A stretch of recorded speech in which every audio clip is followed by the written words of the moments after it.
No one ever bets you, I know. Okay, thank you all very much for coming. I first want to thank the leadership here at the Catholic Multicultural Center for allowing us to have this public meeting here today to discuss the police facility. Just a couple of people that I want to recognize. We do have current Mayor Julia Ratafrata that's present. We have former Mayor Francis Utley Cooper that's also here in the audience. Thank you for coming. We have two current alders and prior elected officials that are also here. Alder Dave Herbst, Bill Jetzer, thank you for attending. And we also have Alder Joe Maldonado that called and stated he's just a couple minutes behind, so when he comes in, we won't need to introduce anymore. Again, thank you very much. We have a staff here that's going to be presenting on our new police services facility. It's going to be kicked off with Lieutenant Ned Hardwick.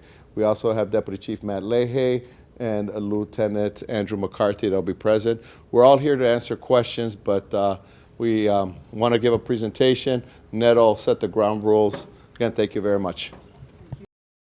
I don't need the mic, Chief. I'm all good. Yep. All right, welcome everyone. Welcome to 2024. Appreciate you taking time out of your busy schedules to join us so early into the year and close to the holidays here for this presentation. We are hoping to share some what we feel is very important information with you.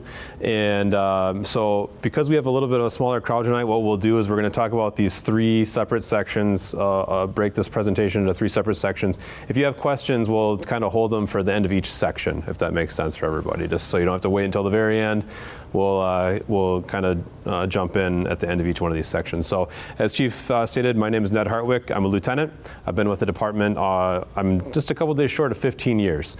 So I supervise everything in the department. I tell everyone that doesn't wear a uniform. So that includes our investigations, our social worker, dispatch center, CSOs, and our court liaison officer.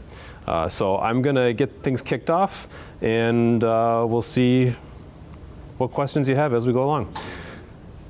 So some key points that I want everyone to keep in mind as we move on here throughout this presentation is that we're talking about building a new facility because we have exceeded capacity. The police department has exceeded capacity. I can point to a couple of things to include. We have no more men's lockers available in the locker room. We have other spaces that have been turned over multiple times for different uses because we have no space. City Hall has also exceeded its design capacity. We have 4 individuals from our information technology department that are working in the basement in the former emergency operations center space in the basement. No windows, not designed as a workspace. We have 4 individuals that are working down there because as we've added positions, we need more workspace and we have no more workspace. So as the city adds any new positions to City Hall, there is currently no place to put them in a designated design space for them. The city of Fitchburg is growing. If you saw the news recently, it is has been the fastest growing city in the state. So the city of Fitchburg is growing. We'll talk about what that means for the police department and for the city. This is a city project. It is not just a police department project. This is a city project to accommodate the growth of the city and the city staff that supports the city. So the city project benefits the community. It's not just for the police department. This has been a 10-year discussion. So this discussion has been occurring since 2014 when a space needs study was initiated. And the goal of this discussion that's been going on for 10 plus years is to meet the needs of the community, the city departments and the police department for hopefully more than the next 20 years. So talking about the road here. So in 1999, City Hall is completed. In 2014, a space needs analysis was completed, which I mentioned. And in 2017, the new facility, the new police department facility, was first included in the city's capital improvement plan budget. So that is a budget that focuses on large things, large projects like buildings and other larger programs. The space needs study was an analytical study of future and staffing and space needs. So it didn't just look at space, it looked at staffing needs. It projected things out 5, 10, and 20 years. Now keep in mind, this was back in 2014. So it was looking at things that have already passed. We'll talk about the numbers that they came up with here. But it looked at both a City Hall expansion and a standalone facility. This study, again, was published in February of 2015. So in looking at the standalone facility option, it identified, to accommodate the growth of our staff and the equipment, the vehicles, everything that goes along with it, that by the year 2020, we would need 60,000, roughly 60,000 square feet. Going out to 2035, almost 80,000 square feet. Okay. Now, again, that's built on projections and realizing that that's a few years out. But if you go back here and start where this building was in the year 2000 and where we still sit today, it's 17,783 square feet of gross square footage. So that reduces down to anywhere between 11 and 15,000 square feet of actual usable square footage. For comparison, the City of Verona Police Department, which was constructed, I want to say about 10 years ago, almost 10 years ago, is about 26,000 square feet. So police department that's half the size of our police department, staffing-wise, is already larger than that 17,000 square feet there. So this is the identified square footage needs from that space needs study. In that space needs study, identified several immediate space needs. Now again, going back to 2014. Among them, and things that impact us on a regular basis, are evidence storage. So in the basement of the police department, we have a space that we store our evidence. And that can include things that is taken as a result of a crime investigation. It can include lost property. And it also includes things like drugs and weapons, so some high-risk things. One of the immediate needs that was also discussed was the lack of a ventilation system. So when we have a significant drug seizure, that ventilation system is not separate from the police, or from City Hall. So we have folks that are working there on the third floor of City Hall and can smell a large drug seizure. Coming in for a public meeting, you can smell those drugs that are sitting down in our evidence facility. The armory, where we store extra weapons and our ammunition that we use for training and keep on hand, that was identified as an immediate space need. And office space and conference rooms were identified as well. And the other thing that I was reminded of this morning as I was trying to go to a meeting and had to scrape off a car is that we have very few indoor parking facilities. So recently we were able to rework some understandings with the other city departments. There are some indoor parking spaces, but we're not able to get all of our vehicles inside. And so we'll talk about the impacts of that in a second. So again, that's back in 2014. So if you remember, a couple years after that, the process kicks off in the Common Council and the budgeting process to include a new facility based largely in part on the space needs analysis. So we're going to talk about the current process and what's been going on recently. So at the beginning of 2023, there was $25 million in that capital improvement plan budget for the facility. It was previously $35 million. We'll talk about how that changed here. In April of 2023, after a competitive bid process, the Common Council approved FGM Architects, which is a very well-respected architectural firm. I think they have over 300 police facility projects that they've completed. They were selected as the architectural and engineering service company for the process. In June of this year, of last year, hard to believe it's 2024. In June of last year, FGM began meeting with work groups within the police department and other city staff members to start the planning process. In July of 23, Common Council approved Pepper Construction as the construction management company for the process after another competitive bid process. Now, the construction management company is responsible for basically providing the technical expertise related to construction. They are not going to be eligible to bid on building the facility. So they are essentially retained as the experts in construction and help us with the pricing for the project. In July of 23, the first meeting of the Police Oversight Committee was held. Now that committee includes elected officials, city staff, and residents that are overseeing this process to provide input and to facilitate some of these meetings and exchanges of information. And in November of 23, the Common Council approved adding in the $10 million into the CIP for a total of $35 million to be budgeted for the project. In December, just last month, the project estimate for the schematic design, which we'll talk about, was delivered by Pepper Construction. And the next step in this process here, which had been tentatively scheduled for January 9th for next week, was the approval of the schematic design for this project. Looking forward into the process, the next step after schematic design is design development. So that basically means you'll see what we're talking about with schematic design here, but getting into more finer detail as it relates to the project and the design. February, Common Council approving the design development. This summer, bidding for construction opens. September, approval of the bid. September of same month here, construction process begins. And in May of 26, move out of the space and move into the new space. So May of 26 means the police department's moving into that new space and moving out of our current space, which means City Hall has the ability to then expand into that space. We'll talk about programming here, and then we'll take questions if you have any.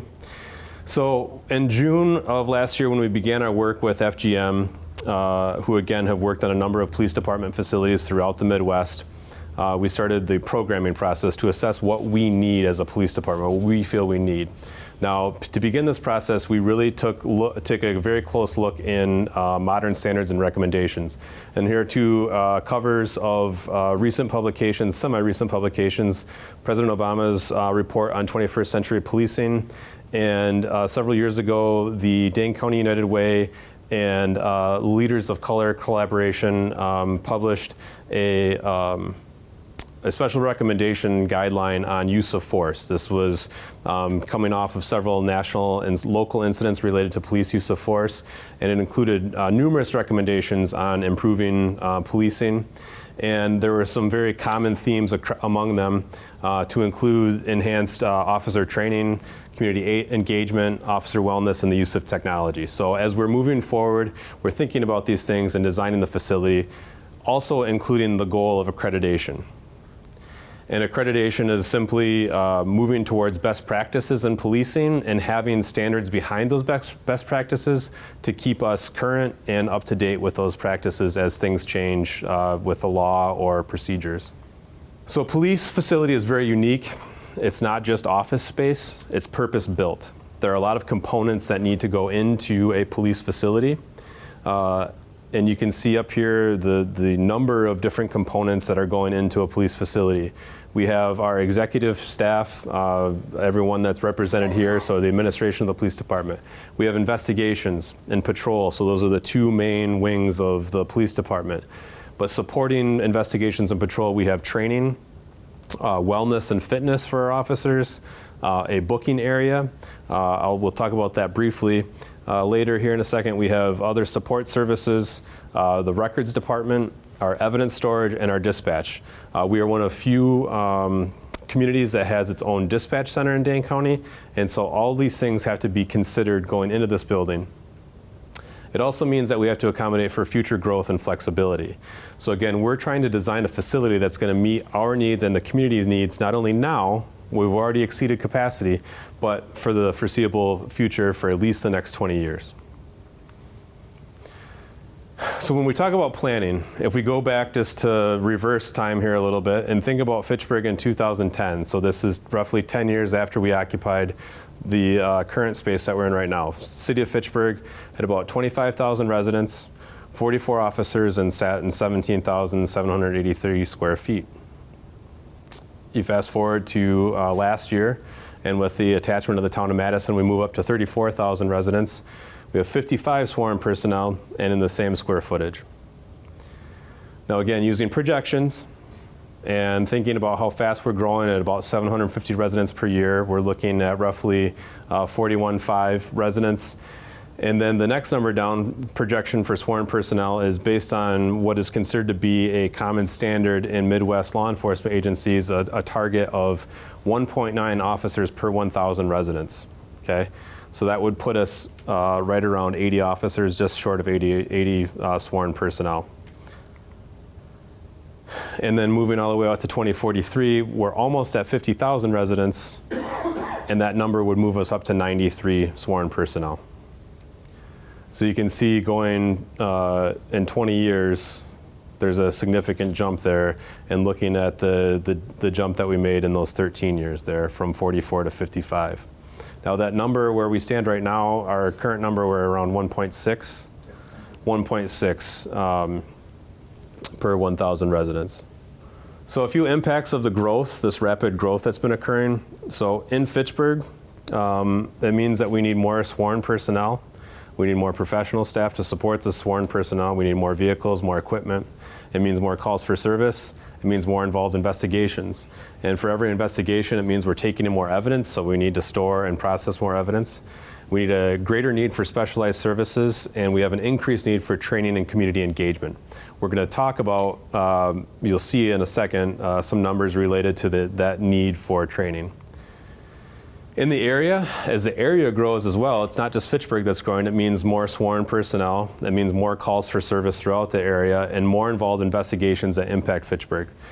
Almost every single one of our significant incidents, we just had a shooting incident on December 23rd down the street at a bar. That investigation is tied to things that are occurring in the city of Madison and other jurisdictions. So it's not just what's happening in Fitchburg, what happens in Madison, what happens in Verona, what happens in Middleton, all those things impact our community. And then it also means, as sworn personnel increase throughout there, it means a decreased availability of training facilities. So as we talk about programming and building a police facility, some other unique facets here. Again, it's a purpose-built space. It's not just office space. We can't just go into an empty office and have it ready to go. We're planning for at least 20 years. And it's not feasible to build half of a holding cell or half of an evidence room or half of a dispatch center. Unlike an office building where you can just add on more office space, you have to at least have those core services, those core rooms and functions available and ready to go. And it's more cost efficient to build for the future now than to add on. If you look at what's happened with the Dane County Jail project and other similar projects where they're planning on adding on to a facility down the road, we believe it's much more cost efficient to build for the future now. So our preferred schematic design, and we'll show you the schematic design here, and most of you have a copy of it in your hands here. Initially, when we started looking at it, we came up with about 78,000 square feet of space to include the underground parking for our squads. We reduced that down to 74,000 square feet, spread across multiple levels. It has the ability to incorporate sustainability features, and it includes some training components. We're going to talk about all those things in just a second. So all of these components are components of a high-functioning police facility. They meet our current needs, and they provide flexibility for anticipated growth. We're going to talk about this next topic in more detail here, but I'll put it out there right now. It also includes key components to attract, retain, and best train personnel. So before we get into what that looks like, does anyone have any questions about the information that I just provided or covered? Go ahead, Dan. I'm not sure if you know, Ned, what was our population in 2000 approximately when we built the facility? I believe, I'm just extrapolating. Yeah, I believe it was right around 20,000. I can't say for certain, but I think Google search, if someone can help me out there, if I can phone a friend, can probably get me the 2000. I have one more question. Yeah. Who else? Go ahead. Regarding the evidence, now, how long are you storing evidence? Or, I'm ignorant to this, so bear with me.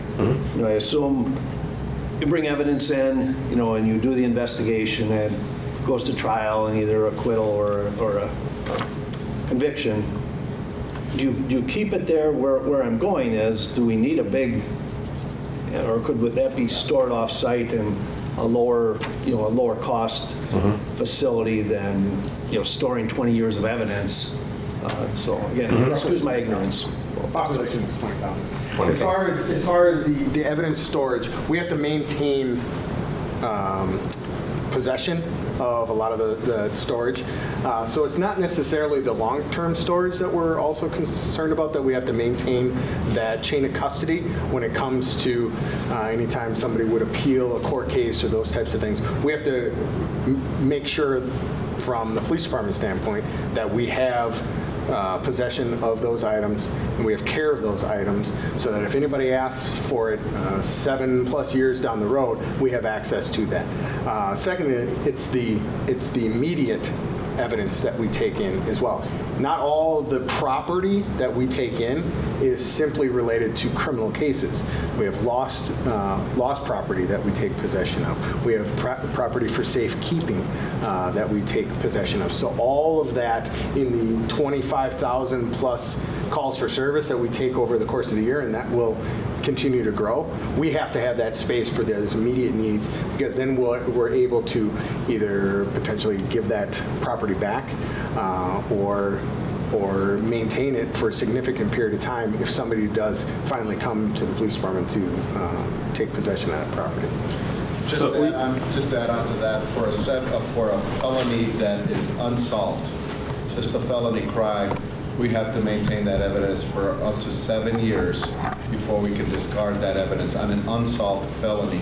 Homicides and sexual assaults are kept indefinitely if they're not solved. We also do have evidence technicians that are constantly coming off the road dedicated to an evidence assignment where they're purging old evidence that we don't need anymore. So we're doing our best to be mindful of the space that we currently have as well. So to answer your question, Alder Herbst, it really varies depending on what type of evidence is coming in. Some of that evidence has to be kept legally for a very long period of time to allow for appeals to occur. So we have vehicles, and the other component here to touch on is that we do have a large, an extra storage facility for evidence, for larger evidence. We have vehicles that were involved in homicides from many years ago that we have to keep for a very long time. In that same facility, we also have the ability to store larger items. We have cribs and mattresses from homicides, from infant death investigations that have to be kept for a significant period of time. And those are things that aren't likely going to be released anytime soon or accessed, but we still have to store them. So that's where we store those things off-site. We also, to the point that the deputy chief made, sometimes it's things like an abandoned bicycle that we have to take in and keep down there as well. So if that answers your question, it all kind of varies. Yes, sir. Some cases that I think you might have answered this, let me know if I'm wrong now.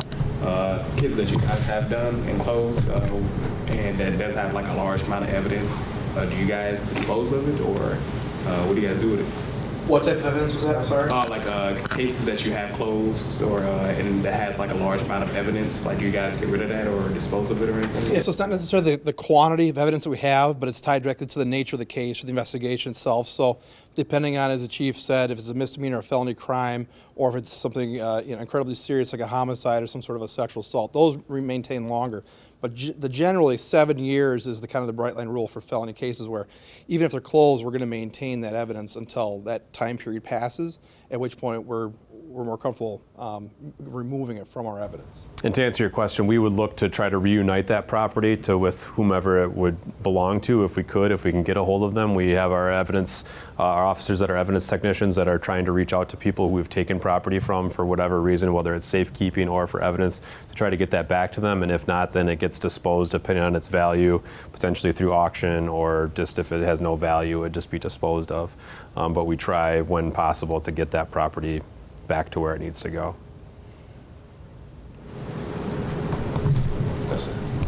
I noticed that you had a fitness component in the building.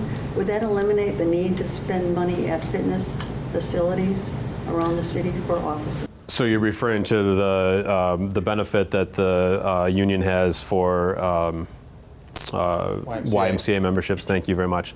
So that is, yes, that is most definitely a possibility. And so we, for those of you that aren't aware, we have a negotiated benefit. The union, officers union, has a benefit that the city will pay for a YMCA membership for them to work out. Because right now we share a very small workout space with City Hall staff. So that's one of the negotiated benefits that's in there. So the intent would be we build a space in collaboration with everyone in the department to have it that's going to be purpose built, and that would be the direction that we would likely move toward.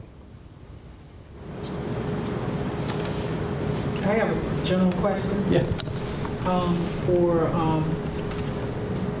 the Fitchburg Police Department, how do we rank compared to other police departments in Dane County? Staffing wise or size wise, like department size wise? And I guess I'm thinking about service, not necessarily numbers, but are there deficits, areas that we need to really have officers get more training, education on, or where are we shining, you know? Well, I can share a couple. I don't know that there's any real easy way to easily compare training levels. I can share that we are generously supported in our training budget, and much more so than larger agencies, in the sense that we're able to send personnel to a variety of specialized training, sometimes outside of the state or outside of the community. So if there is a specialization that someone wants to work on, or additional training that's identified that they needed, we have the funding available to do that. Now, as we talk about general training to the lowest common denominator, for lack of a better descriptor, as far as department-wide, we do provide an additional 8 hours of training. 24 hours is a mandate from the state for annual training. We provide 32 hours of training, but as the bare minimum of training. So usually of that 32 hours, 16 of those hours are related to the use of firearms or firearms qualification. And the two training experts can stop me anywhere if I'm going astray here. But then those additional training hours are consumed largely by other state mandated topics like our driving, police driving, emergency vehicle operations. And then I was just informed today it's no longer called defensive and arrest tactics, it's just defensive tactics. And so those are state mandated topics that kind of start in the academy and then move on through police training. Do you guys want to jump in on anything else? So he just mentioned a lot of check boxes that we're required to do by state mandate and training standards. We go 32 hours a year over the mandatory minimum of 24 hours a year for firearms and in-service training. We do have, as he said, a pretty healthy budget to get officers to additional training that they want to explore more and learn more about. But we're really checking boxes here to say, yes, we did it. One thing that is lacking, though, is you can't train experience.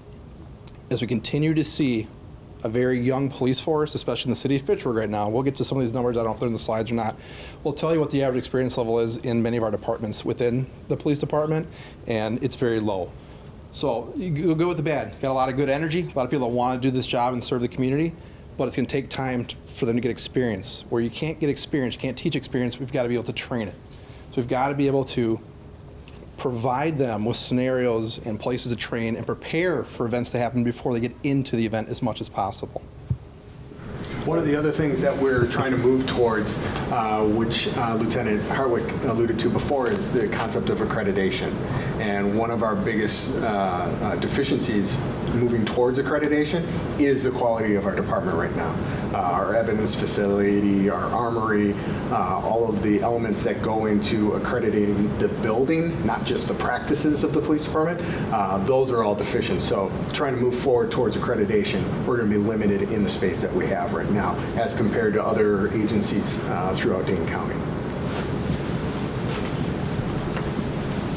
Other questions before we take a look at what the design of the building looks like right now? All right. Okay. So some of you have the handouts of the floor plans for the facility. We're working on getting some of the terminology for the rooms put in there, but I'll guide you through the spaces. The first one here is just the site layout. So the space was provided to us by ProMega. We have at the corner of Lacey Road and Research Park Drive, right across from the library, is where we're intending to have this police department go. It's within the City Hall campus. It's directly across the street from the rest of City Hall government functioning, and it keeps everything sort of centralized for the city. In the back we have, go back one more, so plenty of parking for staff in the back, the parking in front for community members, as well as across the street in the overflow next to the library currently, and then some underground parking for our squads and sensitive items that will need to park out of the elements in the basement level. Rendering of the current design of what the entrance will look like now. If you're not familiar, our police department is relatively hard to find. We often, especially at night, get people calling in, driving around City Hall looking for the police department. It's kind of hidden on the lower northwest corner of the City Hall. It's not that well prominently displayed. Here we have a very prominent display of this is the police entrance. If you're looking, you can see it. You can park right next to it, walk up. It's very inviting for anyone to come to. Again, another view from the corner of Lacey Road and Research Park, and from the staff parking lots. And this is a view from the northwest. So one of the concerns or questions that's come up is with Fish Hatchery Road being a major corridor and kind of a gateway for the city, there's some concern that this will be the view that residents and passersby will have of the police department. Well, if you look back at the site plan here, excuse me, you can see this area here. There's some changes in elevation. Thank you, Drew, for the assistance there. Some changes in elevation, so it's not sitting right at the road level here. So you also have some trees and foliage. So this is not a very, what I would call a prominent view. You would not be looking at the parking lot, essentially. You would be looking at, as you're on Fish Hatchery Road, your view would really be of kind of the upper levels here of the facility. So in the pamphlets that are handed out, we have them on each individual page for you. Here we have them on two. We'll start with the basement here on the left. So we have several stalls here for police vehicles. And the reason why this is so important, there's about as much equipment in value as the actual police car itself. So it's almost whatever the car costs, almost double is what it needs to be in order to get all the equipment in there. It's very sensitive electronic equipment. If we leave those cars sitting outside for more than a day or two, we typically will have dead batteries. There's such a parasitic drain occurring with all the stuff that's in there. On top of that, we have cars that, as he alluded to today, we go outside and they're frozen over and the windshield take a lot of scraping. Well, a lot of times calls come in right at shift change. And so when you're going out to your squad to grab a car, go to an emergency or a priority call, and that car either A, can't start because it's got a frozen battery, or it can start, but you got to scrape the car off. Or three, it can start, you can scrape the car off, and now you got to wait for the computer to actually load up. The computers in the car will actually tell us it's too cold, I got to warm up. It'll take upwards of 5 to 7 minutes for that computer to even turn on as you're trying to respond out. So a lot of times people will ask, why do you have police cars just idling all over? Why are the engine? There's no one in, there's no officer in the car. Why is it sitting there just burning gas in the back parking lot? There's so much electronics in there that we need to operate effectively that if we turn that car off, all that equipment is either going to be turned off and have to restart everything, or it's going to kill the battery completely. Now, one advantage that we've seen with the ability to move into the 5 stalls we have at City Hall currently, we've invested in some equipment that allows us to plug the car in. This doesn't make it battery operated. This does not make it a hybrid vehicle. But what it does is it allows all that electronic equipment to run without the engine needing to be on. So by having the indoor parking, we're going to extend the life of our cars, which we've gone over our vehicle equipment budget in 2023 twice. We actually ran out of money last month and we had to have cars not drivable because we couldn't even get an oil change. We were that far over our maintenance budget. In addition to that, with the current market, police cars are really hard to come by. We're sitting on half of our patrol fleet still waiting for 8 or 9 cars to get the equipment in, and even for the cars to arrive to be able to put them into service. We're looking at about a year and a half from the point of when we say we need to order a car before we get it and can actually put it into service. What that translates to is the cars that we have now, which are a 5-year car, are going on 6.5, 7 years. And the maintenance starts to add up. Things fall apart. Transmissions go, heating and air conditioning go, steering goes. They fall apart. They're driven three shifts a day most likely. Okay, so by able to bring them into the parking structure, turn them off, keep them in a climate-controlled environment, keep them plugged in, is going to extend the life of these vehicles and the equipment inside. To the lower left here, we have the evidence wing.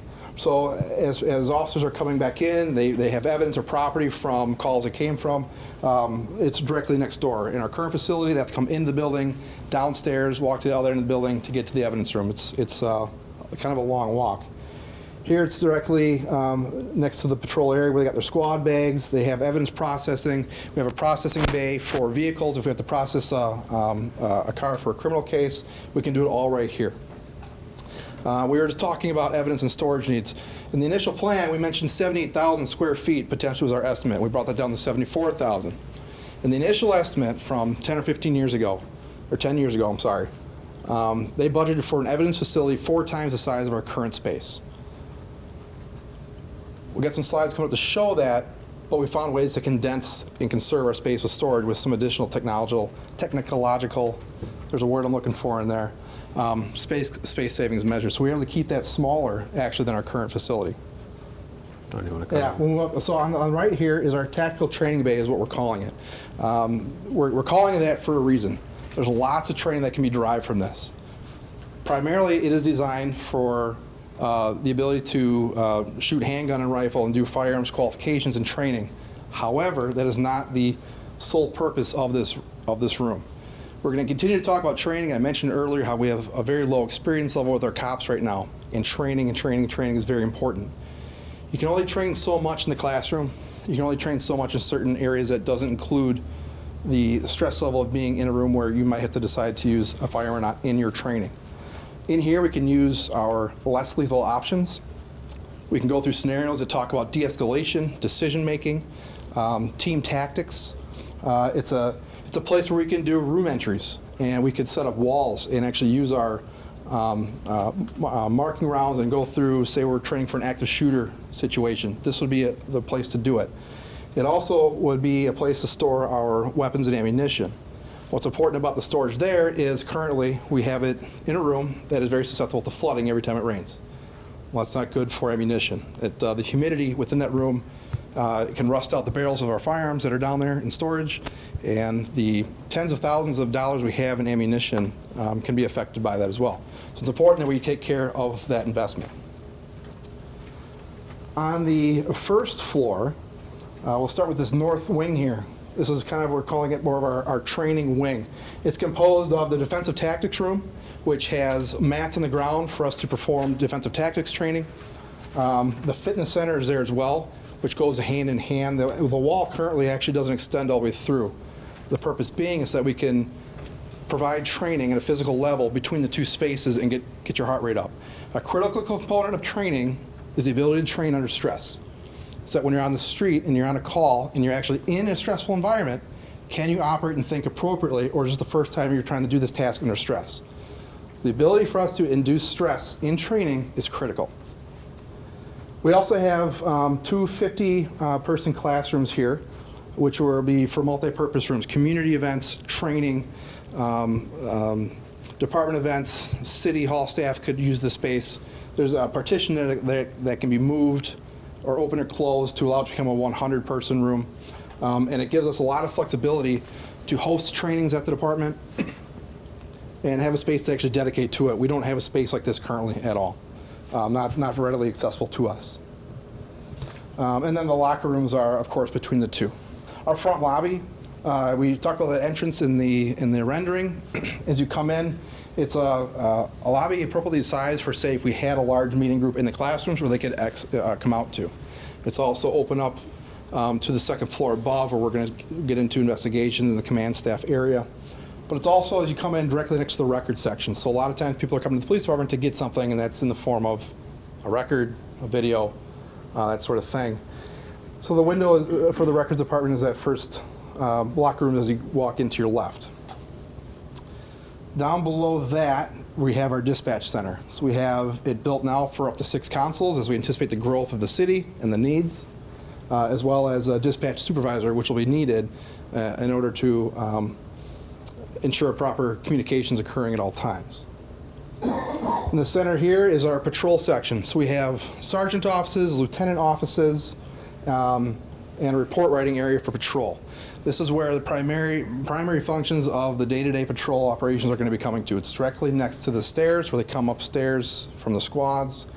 They have a place to get on the computer to reports. We have a multi-purpose meeting room there for them to meet with supervision and command supervision, as well as the roll call room in the top left here. So that roll call room is very important. What I can tell you from experience is with this department, I've worked in this department where we've had roll call. I've worked here when we hadn't had roll call for a couple of reasons. One, COVID really kind of distracted how we met and passed along information. I've also seen roll call diminished a little bit because of call volume, and the expectation is just to come in, get your uniform on, and get on the road. We did that, and we went right back to having a roll call.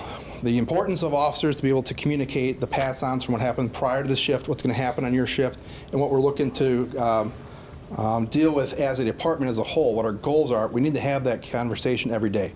So you're looking at 3 roll calls minimum per day, in addition to any other convening of patrol throughout the shift to talk about a larger problem. Or if we have a joint shift task that we're looking to handle, that's the area they're going to control it. We have TV screens in there.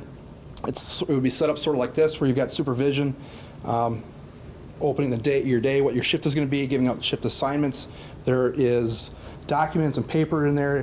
This is who we're looking for. This is who we're trying to solve. We're trying to fix this problem. That's where you get the bulk of your pass-on information, is that room, as a patrol officer.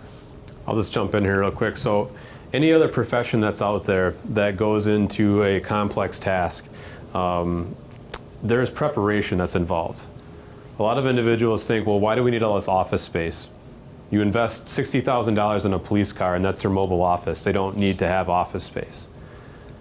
Well, I can tell you that as investigations and patrol, been working in both capacities, we plan on a daily basis. There are hundreds of calls of service that are handled on a daily basis, sometimes at least hundreds of calls of service that are handled on a weekly basis, things that carry over from one shift to another.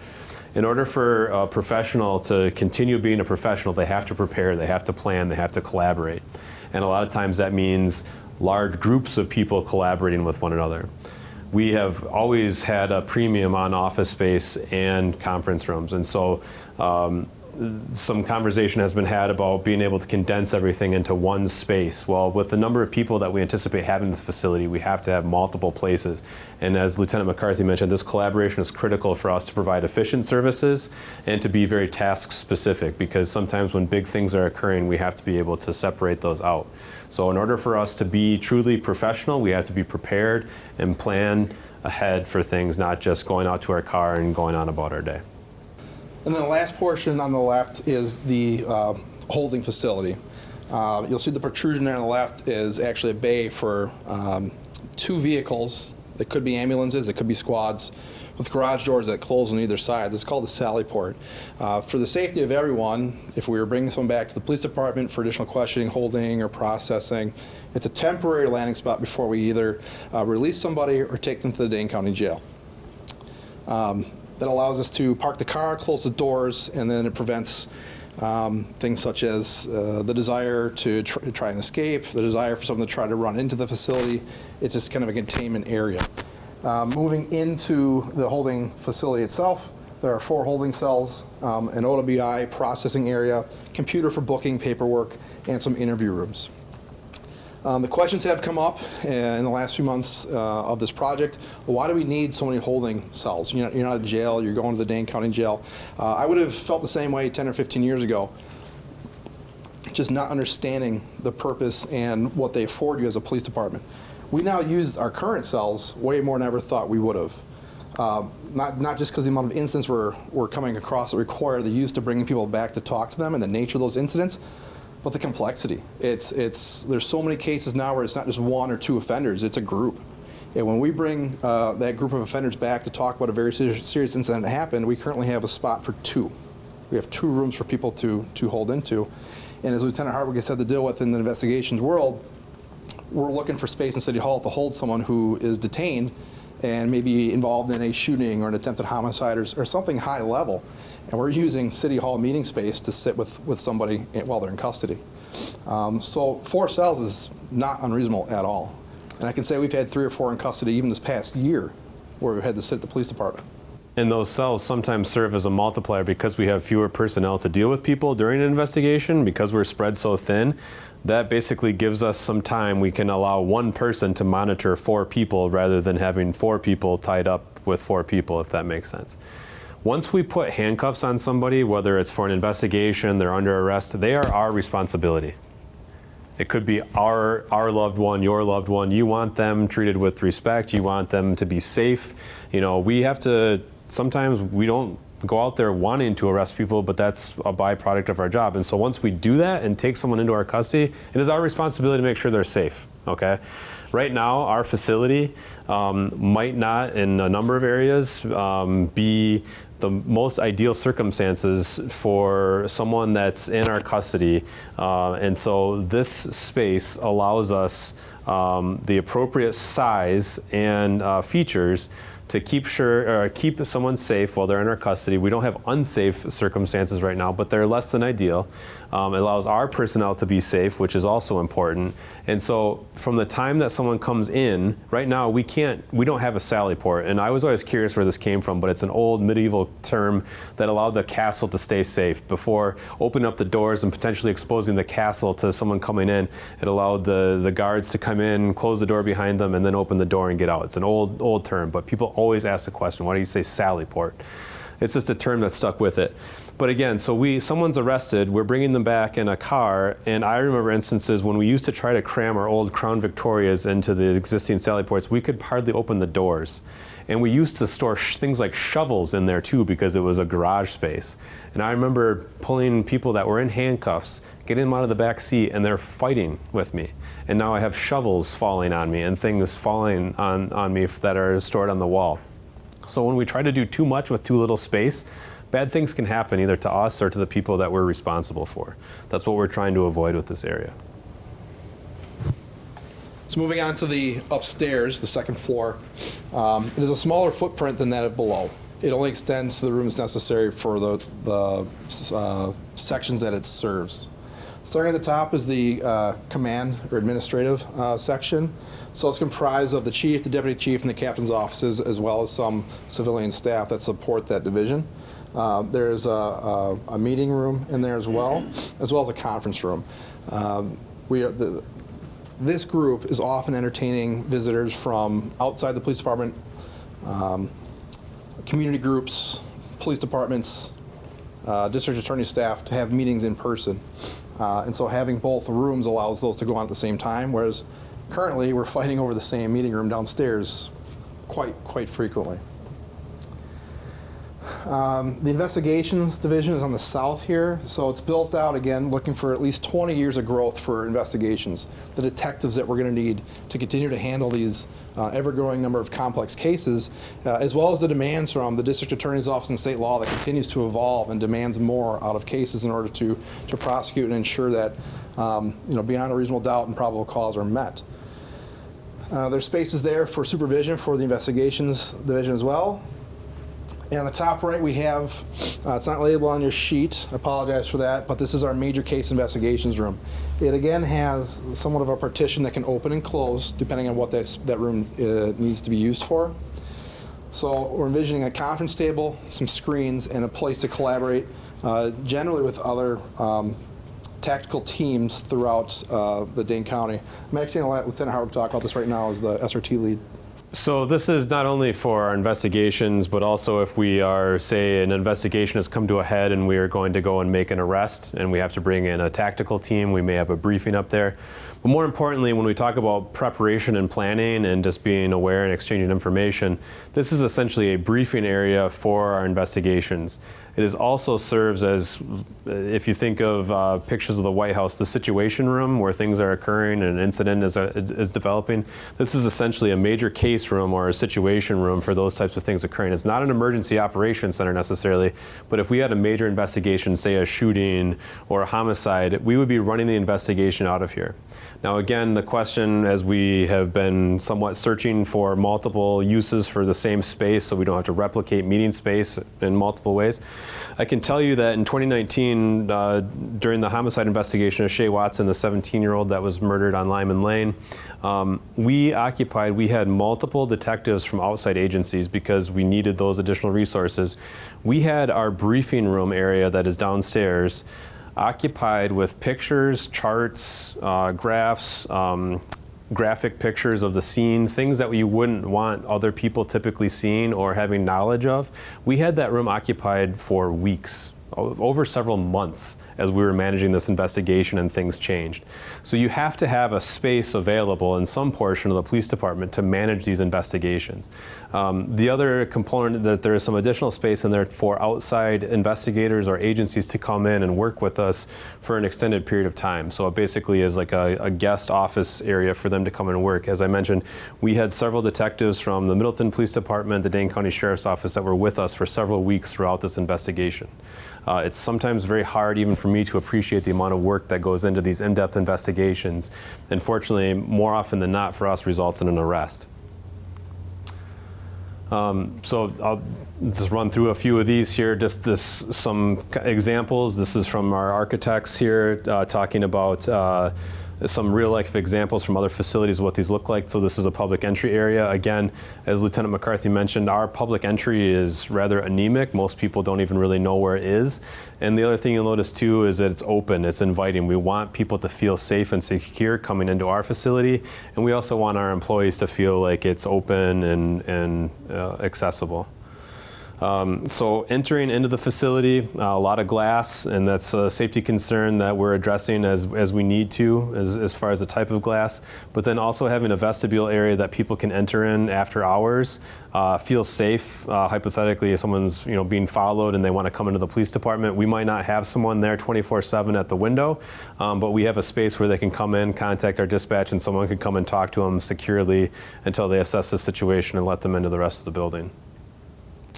Moving through the lobby here, we're talking about having a welcoming space where people want to come into. They know it's the police department, and there's space for waiting if they're waiting for someone to come meet with them or to bring them back to another space. Restrooms that are right off of here. So again, it's open and accessible to the public. If there is a public group that's meeting in our meeting rooms here, they have space that they can use as well. You'll also notice here too, right off of the main lobby is the social worker's office and then a conference room for the social worker. We have currently have a half-time social worker. It's a program that I would love to see expand to full-time, but it allows us to address issues in our community through non-law enforcement means and provide an enhanced level of service for our community through the use of our social worker. This has dedicated space for her to do that. The community room, as we talked about here, so some examples of what similar community rooms look like at other facilities. So it allows us, again, to have one large meeting, a public event, a press conference. You see a little bit more in detail here, the social worker meeting area and her office. One unique feature that we're looking at here with the range is the ability to have above the training area is a green roof with some meeting space here, so another amenity if you're coming for a training or a public event there, up there.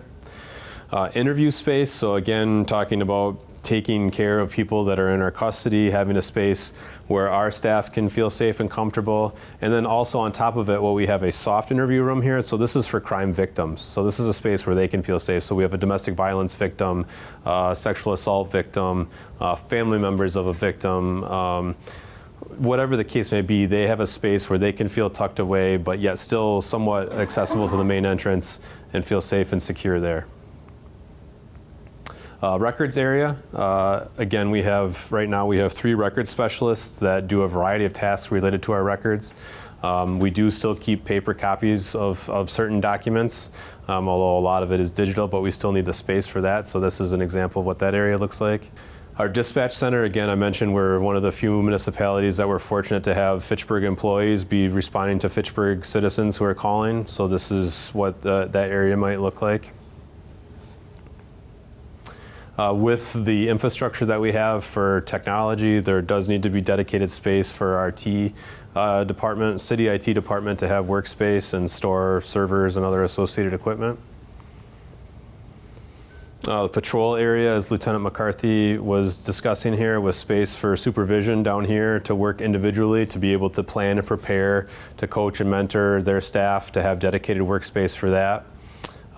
As we progress with the growth of our department, we are asking for lieutenants. Lieutenant McCarthy and I are being reclassified to captains with the idea of having a lieutenant that would supervise each shift. have office space there. A break room, again, a key feature in this building is it addresses staff wellness and the ability to have their space to decompress because we can't expect our police officers, our staff to take care of the community if they're not taking care of themselves. And so a break room is important. It's important from camaraderie and team building perspective as well. And then a unique feature here in our facility is having 3 dedicated spaces for what we're calling wellness rooms. These are multi-purpose rooms. They can be used as a lactation room. It can be used as a break room. Could be used if an officer, a night shift officer, has to stay over for a court appearance. They could essentially take a nap in one of these rooms. But again, having dedicated space where there are features in there, white noise, lighting that can help people decompress and be well when they're doing their work. An area for all the equipment that we carry to charge up and to get the day started. That page is back up on taking a nap there. It's not, they're not getting paid to take a nap. We, court goes on from 8:30, 9 a.m. to 4 p.m. We have 3 shifts of officers that work 3 different shifts. You could be working the 3rd shift and you're done at 7 in the morning, but your court appearance is at 9, 10, sometimes 1:30 in the afternoon. And rather than to go home and come back, change uniforms, they're going to be off the clock, but there's an area that they need to relax before they go to that court appearance.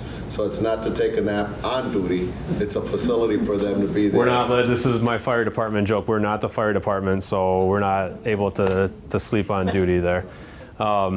But there is also sometimes inclement weather. If someone lives a far away and they have to work the next day or the next, they only have a short turnaround time, they may elect to stay there off duty, obviously in that regard. Interview rooms, so this is for people that are in custody. So these are what interview room areas may look like. The Sally Port, again, for your next trivia question, it comes from medieval times in a castle. So this is kind of what a well-designed Sally Port would look like. Processing area, so a computer live scan machine for fingerprints here, and an area for processing individuals. Now, one thing that has changed a little bit in the way we do our work is that during the pandemic, we started assessing individuals as to whether or not they needed to be physically taken to the Dane County Jail or if they could be processed and basically given a citation to appear at a court date. So minimizing the need to transport people downtown to the Dane County Jail for a nonviolent offense. But that requires the space to process them, to fingerprint them, to photograph them, and to do those types of things. So as we talk about the future and planning for the future, there are facilities around the country where the jails are no longer taking people unless it's a very violent offense. So that may just become standard practice in a few years from now, depending on how things work with the jail and how changes in police procedure work. We might be processing people, giving them a ticket, and then telling them to come back at a later time. So we would need that space for processing them there at the police department. And this is also commonly used for OWI arrests. Indoor vehicle parking, squad parking, you can see some examples of other facilities, what that looks like there. K-9, I don't want Sergeant Parker to get too worked up over some of these K-9 schematics here, but space for the specialized equipment that a K-9 unit needs inside. Evidence holding processing areas. Evidence processing, so one of the things that we've seen over the last couple of years is the increase in the amount of fentanyl that's coming in. And so when we're testing suspected drugs for fentanyl, we need specialized equipment in the thousands to the tune of thousands of dollars for filtration to keep our personnel safe when we're testing that. Or evidence. And so this is some of the storage, the innovations in evidence storage, so like a shelf space saver system to be able to compress down evidence rather than keeping it spread out. So this is what the defensive tactics area would look like with mats and pads, kind of like a gym class in a sense for us to be able to practice in those areas. Locker rooms. Some meeting spaces, office cubicles. So this is an example of the major case or conference room here. Armory and storage, gun cleaning. Okay, so now that you've seen us peek inside, before we talk about training, we have a few more things. This is a lot of information to process here, but as people have pointed out, this is a large project, and we want to make sure that everyone has the information, answers, get their questions answered here. So, do you have any questions about any of the space that we've covered or talked about? Community space, last question. Will that be accessible to the community outside of the police department? Yes, so you would be able, much like you're able to reserve a space at the library for a meeting, that would be open for the community to reserve. Okay, and then all of the, you have, maybe going to touch on this now, but you showed us a lot. But you haven't talked at all about surveillance, cameras, as you have the holding rooms and all of that. Where is that? Where is the technology? Yeah, so that is a huge component, access control and surveillance cameras to monitor what's going on. And so one of the tasks of our dispatch center is monitoring all of those cameras. So our architectural firm has a consultant that works specifically with the security of the building. So we have a lot of things to keep in mind. So we have evidence that we have to keep track of with cameras and access control. So that's a component that's going to basically be native to every single space as far as that needs to be surveilled. Right now we have surveillance cameras in all of our key areas, but we would definitely be increasing our amount of surveillance, especially in those key areas, in the holding areas, where people are, where interviews are. We have all of our interviews are recorded, and so yeah, that will most definitely be a component of all of these key spaces. And then you talked about fitness area. Will there be showers and everything there? So they will be the fitness area will be directly accessible from the locker rooms. So you'll be able to walk from the locker rooms right into the fitness area. So there'll be showers. Yep. And do they accommodate both the male and the female officers? Yes, and there will also more information about the males, and I haven't heard much for the females. Yep. Yeah. So there's a breakdown of based on expected percentages, but then we also have built in universal spaces for those that may not identify either male or female that could use and change independently. So there are amenities, equal amenities, not necessarily in the number of lockers, but the space is very similar. Thank you much. Just curious, you had mentioned a couple times about the fact that Fitchburg has its own dispatch center. I was just wondering why that is.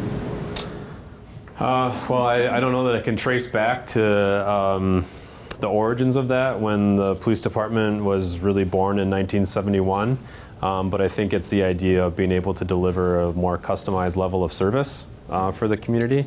And it is a unique amenity. It provides a higher level of service for officers and for the community to have someone that actually, works only within Fitchburg of knowing streets and jurisdictions and procedures. Other questions on the space? We have a few more pieces to run through here, but go ahead. Can you tell me how many meeting spaces would be available for public versus how many meeting spaces would be like for your situation room, where it would just be? So the multi-purpose room, which is right off of the public lobby, would be the space that would be reservable. So this community room or multi-purpose room, right off the main lobby right here, can accommodate up to 100 people, or divided into two 50-person spaces. And then also has a kitchenette that's built in here, so if there's some sort of event where you're having food, you would be able to reserve those spaces. Now, these spaces could also be used to host training, and is a part of the training components that we'll talk about here in just a second. So much like academy training, where there's tactical training where you're learning how to use a tool or a technique, there's also the classroom training where you're learning about constitutional law, or you're learning about some type of theory. So if we were to provide training, whether it be in-service or specialized training, this is also the area where we'd be providing that training. And then where are the other, because it seemed like there were a few other places. Yep. So the other main places would be our briefing area, primarily for our patrol officers. So this area back here in yellow, roll call room, as I believe it's labeled on there. There are a couple smaller conference rooms for more individual coaching, mentoring type meetings, so 4 or 5 people type size. And then the major case room is up here on the second level, and this would be more geared towards investigations. And then within the executive area, there is a larger, more executive style conference room.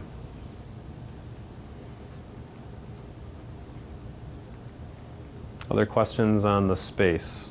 What's inside all the pieces that go into the police department? Okay. Talk about training. So I've been a part of the training cadre for 8 going on 9 years now. So I've been fortunate enough to work with a lot of the other individuals in the cadre team that take training very seriously and understand the importance that to have a professional police department, you have to focus on training, make sure we're doing things right, and staying up to date with current trends. It's hard to do in our current space. We don't have a lot of places to do it. So we end up doing a lot of classroom-style training and briefing, which isn't very effective because that's for roll call, for passing on information. We try to extrapolate that and throw training in it as well. The multi-purpose training in community rooms. So when we'd be able to utilize this, we could have classroom training for all sorts of training. Currently, that space is very limited, and it's just our department. What this space can allow us to do is actually host trainings in this department, meaning rather than spending money for hotels and paying the training fee per officer to go out of the county or wherever to achieve this training, a lot of times, if you have the space to host it, that will be discounted, if not free, for you to host it for your officers, your team. Because then what they do is you can invite officers from other agencies. They will pay to come to your facility to get that same training. So it allows us to put on more training for our officers and save a lot of that training budget and actually have the appropriate space to do that sort of thing. With that partition, you do have 2 events going on, whether that be 2 classroom sessions, a classroom session, and you have a public space being rented out by the community, or another city hall department who needs a space. It gives you the options to split them up or make it one large room depending on the training that you have. On that same floor, we have that defense tactics room, which again is the padded mats, the padded walls, allows us to do physical hands-on training, which again, talking through scenarios only gets you so far. One of the main goals here is the safety of everyone, to lower the risk of injuries for officers and the people that we're dealing with and serving with, and unfortunately not always the best of times. So if we're only going once or twice a year to train on physical hands-on tactics, it opens up the door for us to lose much of this perishable skill and open the door for injuries. We've dealt this year with several injuries as a result of use of force, and it's never a day or 2. It's typically weeks on end. We're now waiting for an officer to recover from ligament injury or a bone fracture because of a use of force incident. So being able to train and put ourselves in the best position possible to deal with the situation, and again, think of things like de-escalation, removing ourselves from an environment, waiting for backup, or if you have no other options, how to safely approach an individual when necessary. That's a room we don't have access to except for maybe once or twice a year. The multi-purpose tactical training bay. Again, it allows for the state-mandated firearms training. Right now, we go 4 times a year. We shoot with our firearms for proficiency 3 times, and we qualify once a year. That's our firearms training right now. It is the bare minimum, it's the state standard to pass qualification. What it does not allow us to do is very much in-depth scenario-based training, meaning we're not just looking for accuracy on a piece of paper. We're looking for decision-making and to put you in a stressful environment so you can create different scenarios and have an officer who's newer or veteran and put them in a scenario where they've never been before and have to critically think through, what tool am I going to use? Realistic training scenarios with use of force decision-making and the use of less lethal tools and tactics training. So why is that important to have a range, which is what this is? Unfortunately, we have to have a range in order to use a firearm. But how do we use that for much more than just an actual firearm? Stress-induced training. Any call an officer goes to right now, we're going to go through some extremes here. Okay, this could be a check person, something doesn't look right, an officer goes there and it turns into a full-on officer-involved critical incident. Or we also get, there's 5 people fighting with guns, this is going to be a huge deal, officers get there and it's nothing. You get dispatched to everything and you expect whatever you come across could be absolutely not what you're dispatched to do at all. So That's the real world. You're going to a scene, you're going to investigate something, you're going to determine what is occurring, and you have to make the decision in that moment, in the real world, with all the tools we have on our belt and all the training that we have at that time, what to use, whether it be verbal skills or any tool on our belt in that moment. We, unfortunately, don't have that luxury in training. So that's where, right now, we train through experience. We don't always have that luxury with the younger officers. To have a multi-purpose training bay, to put someone in a room and says, this scenario could be anything. It could be nothing. You may have to use a taser. It could be a firearm. You have to make a decision. If we did this training in this room right now with any of our newer officers and said, hey, it could be anything, I know this is not a range. I know I'm not going to be using my firearm. So right there, we've taken a critical tool out of their decision-making because I already know the scenario is not going to include a firearm. Likewise, the few times we go to a range every year, we say, hey, this could be anything. But now that we're finally at a range, what do I think it's going to be? I think my decision is going to be to go towards potentially a firearm. Or I'm going to lean towards that because I'm in the environment that we don't have very often. If that is an environment we're able to train in routinely, and an officer who's being put in a scenario that has to critically think, what am I going to do to respond to this scenario in the moment, and I don't know what it could be, that is what we're looking to achieve. It's to be able to put you in the same type of environment, change the scenario parameters, and you have to critically think, what am I going to do if this is a real world call for service? We talked a little bit earlier about our officer experience levels. The average officer currently coming into our police department goes through a police academy that has 720 hours of basic law enforcement instruction. Less than 20% of that time is spent on defense tactics and the usage of a firearm. When they come to our police department, we'll qualify them just to ensure that we feel confident in providing them a firearm to go hit the streets. But then again, there will be 32 hours of in-service, which is 4 quarters a year, where they're going to show and demonstrate their proficiency with that firearm. So we are a department of 55 sworn officers. Currently, our patrol division has 37. That's the uniforms that you're seeing here, driving the police cars coming to you for service. As a whole, all 3 shifts have about 4 years of experience on average. This is it's got to be a historic low for the department. I couldn't say for sure, but I can't think of a time where we had less experience. You move on to the 2nd and 3rd shift currently, less than 3 years on each shift is the average number of experience of a police officer currently in this department. We are struggling, much like every industry, to recruit and retain quality professionals for this profession. There's a lot of places looking to provide lucrative offers to join this profession, and they're looking towards that. If I were to go back and do my interviews again, and I could see the different departments that I viewed, and I came into the current facility we have now, that would definitely have an impact on where I thought I was going to work. What is my office going to look like every day? What are the amenities? How do they care about things like training and officer wellness? How are these important to the department, i.e. me, when I get there?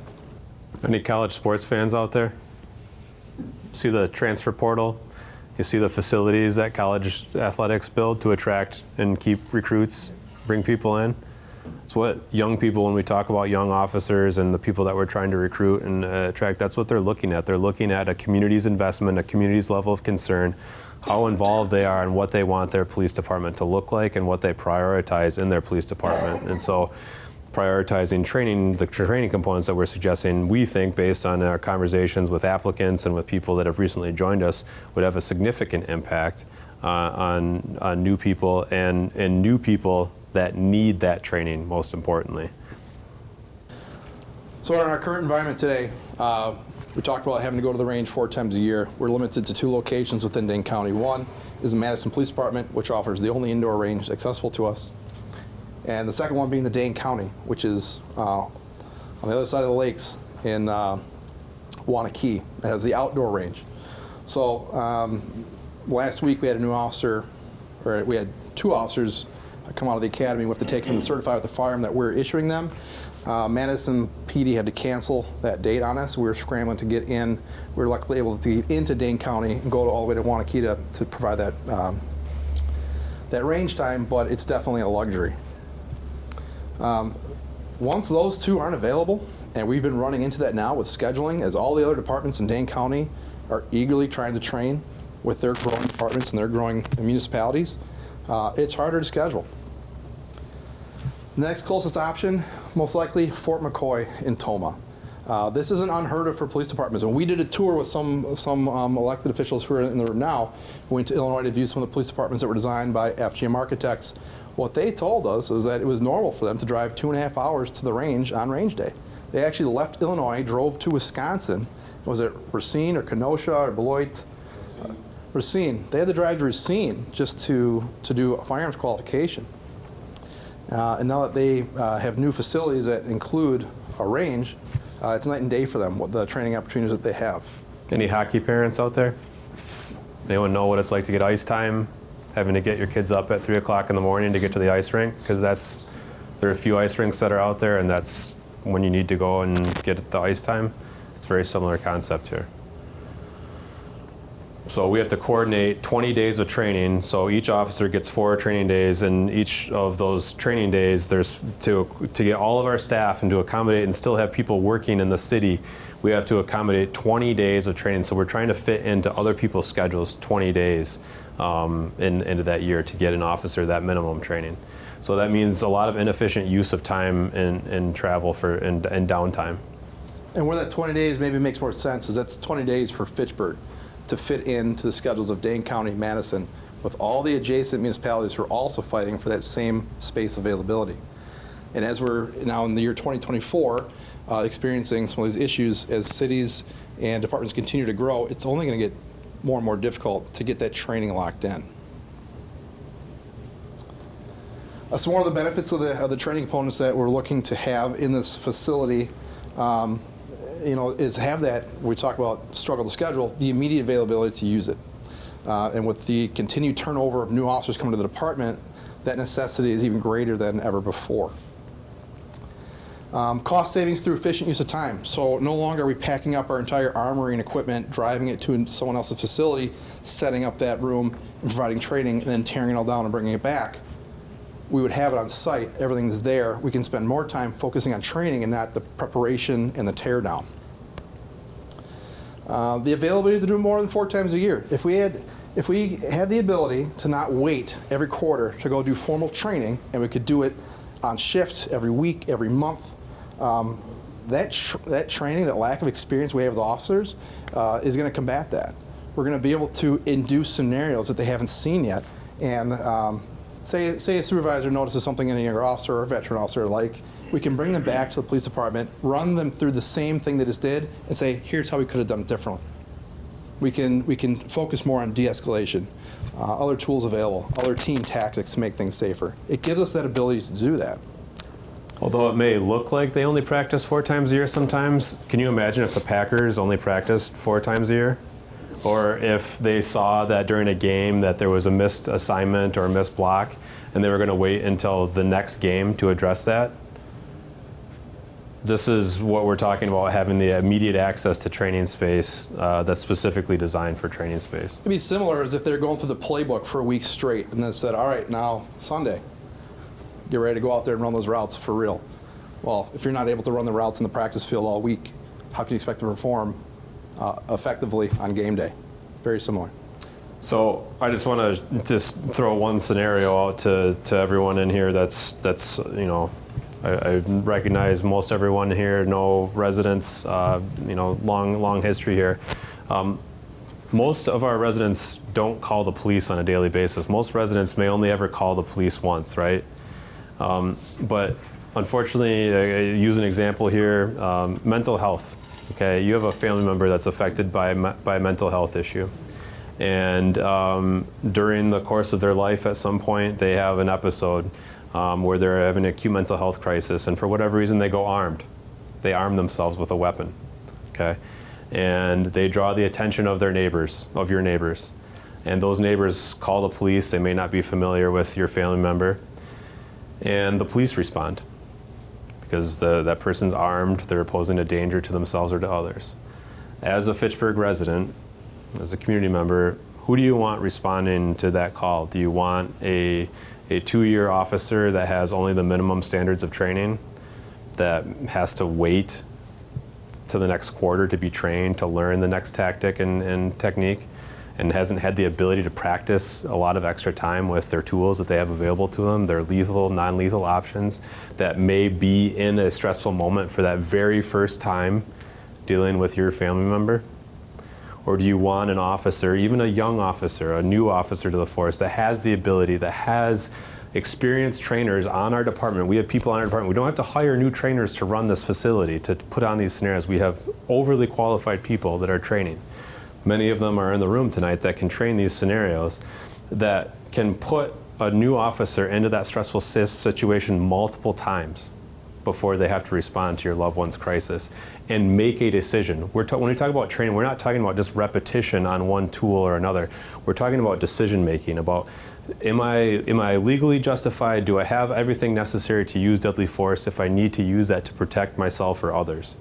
Can I transition to another tool to safely take that person into custody? So I asked that as a question that no one here has to answer. And so it just kind of encapsulates what we're trying to do to improve the quality of police services and improve our personnel to better serve our community.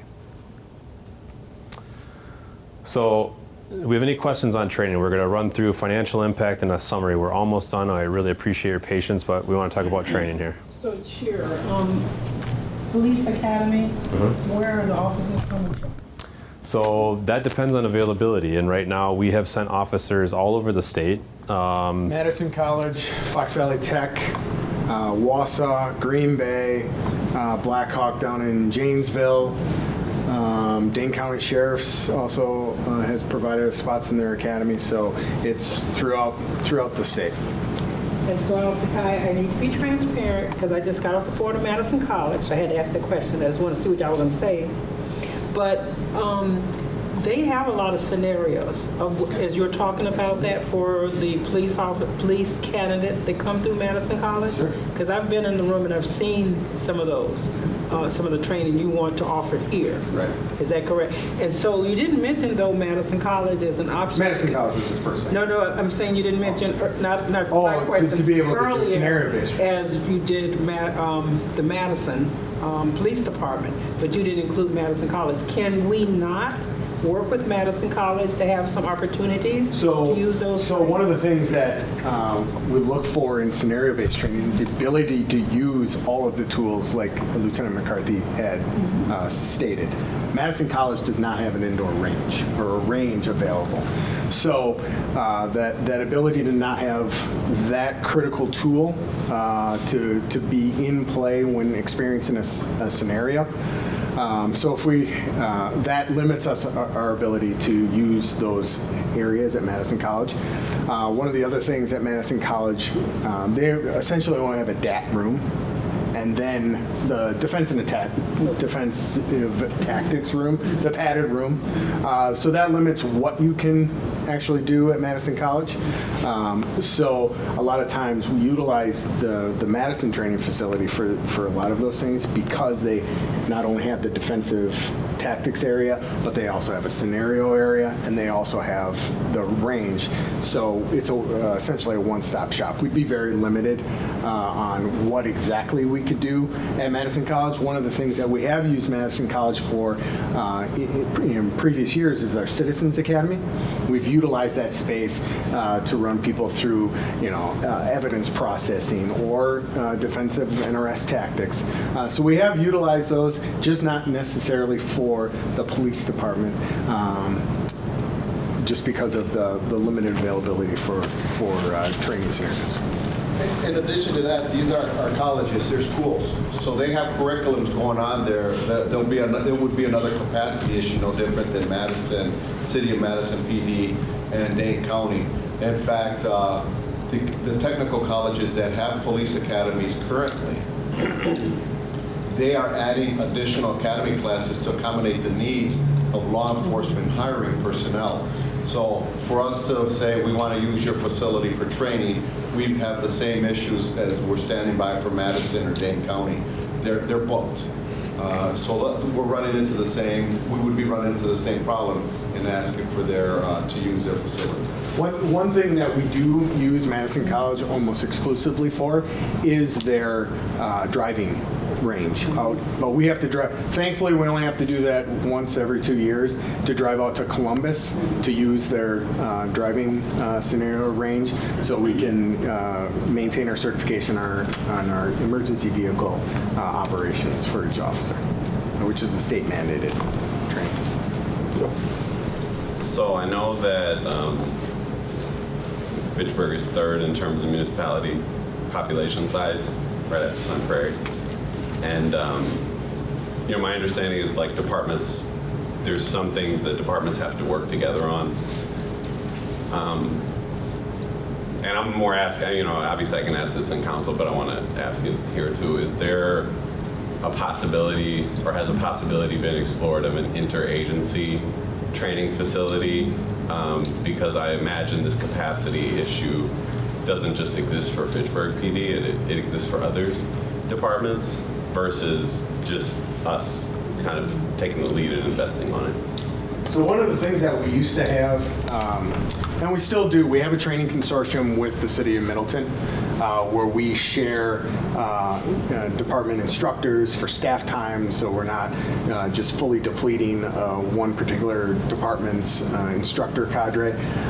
It also shares some of the costs to rent out a lot of the spaces that we have.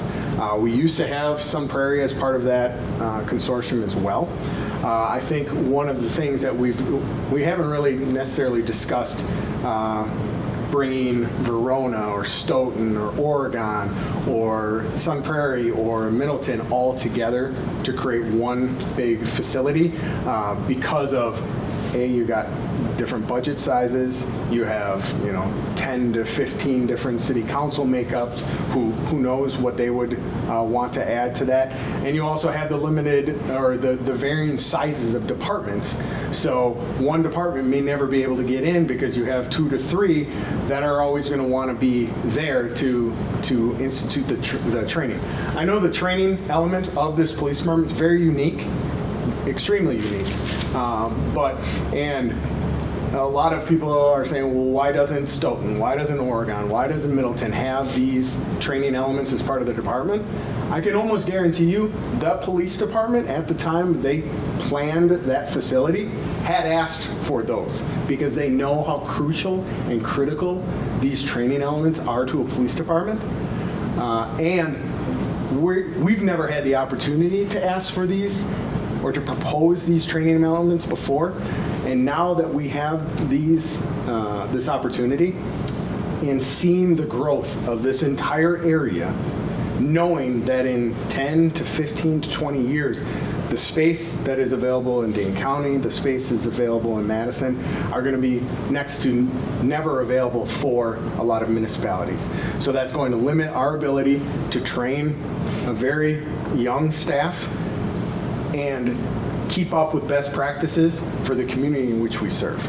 So as far as the whole department or multiple agency training facility coming together, I don't think that's ever, at least not that I've been aware of, that it's ever been a discussion, but there's a lot of elements to that conversation. And a lot of those municipalities that were just mentioned are at least half the size of our current sworn staffing level. We have 55 sworn officers. Based on the projection of the Midwest average, we should currently have 65. We're 10 short from the Midwest average.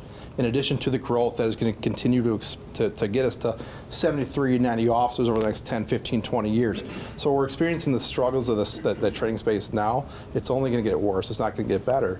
And so for those departments to be able to use that space, they would certainly likely be able to schedule and use and rent the space that we have there, because they have the same scheduling issues with the county and the Madison ranges as we do. Can I ask a follow-up to that? Yeah.